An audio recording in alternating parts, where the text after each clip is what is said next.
নমস্কার বন্ধুরা, আপনারা দেখছেন ASM Bangla online YouTube channel.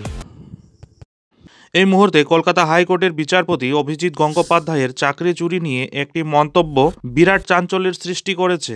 আগে এত চুরি জোচ্চুরি দেখেছেন, চাকরি বিক্রি দেখেছেন, একই বলে দিলেন বিচারপতি অভিজিৎ গঙ্গোপাধ্যায়। বন্ধুরা, সম্পূর্ণ বিষয়টি জানতে ভিডিওটি স্কিপ না করে শুরু থেকে শেষ পর্যন্ত অবশ্যই দেখবেন এবং চ্যানেলে নতুন হলে চ্যানেলটিকে সাবস্ক্রাইব করে বেল আইকনটি বাজিয়ে অল নোটিফিকেশন অন করে দেবেন। বন্ধুরা, আপনারা জানেন কলকাতা হাইকোর্টের বিচারপতি অভিজিৎ গঙ্গোপাধ্যায়ের বিরুদ্ধে সুপ্রিম কোর্টের দ্বারস্থ হয়েছেন তৃণমূলের সর্বভারতীয় সম্পাদক অভিষেক বন্দ্যোপাধ্যায়। এই নিয়ে এবার মুখ খুললেন বিচারপতি অভিজিৎ গঙ্গোপাধ্যায়।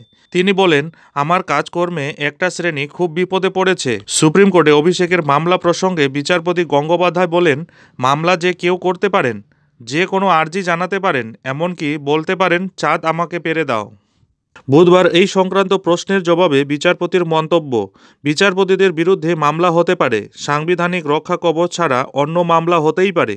ঈশ্বরচন্দ্র বিদ্যাসাগরের প্রসঙ্গ উল্লেখ করে বিচারপতি আরও বলেন, বহু বিখ্যাত মানুষ যারা কাজ করার চেষ্টা করেছেন তাদেরকে সব সময় টেনে নামানোর চেষ্টা হয়েছে, তাদের বিরুদ্ধে বহু প্রচার হয়েছে, এমনকি বিধবা বিবাহ প্রচলনের সময় বিদ্যাসাগর মশাই নিজেই শারীরিক নিগ্রহের শিকার হয়েছিলেন।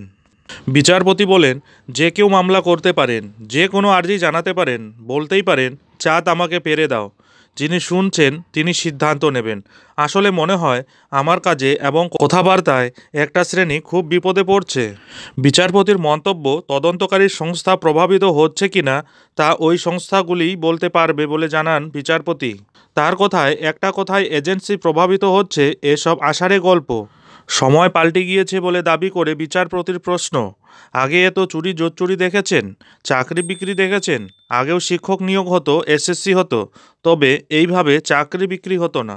বন্ধুরা, রাজ্যের ডিএ নেই, নিয়োগ নেই, এইসব ব্যাপারে আপনার মূল্যবান মতামত অবশ্যই জানাতে ভুলবেন না। এই ধরনের পরবর্তী নতুন আপডেট সবার আগে পেতে অবশ্যই চ্যানেলে চোখ রাখবেন। যাই হোক বন্ধুরা, এই ভিডিওটি এখন এখানেই শেষ করছি। ভিডিওটি ভালো লাগলে ভিডিওতে অতি অবশ্যই একটি লাইক দেবেন এবং বন্ধুদের মধ্যে শেয়ার করে দেবেন।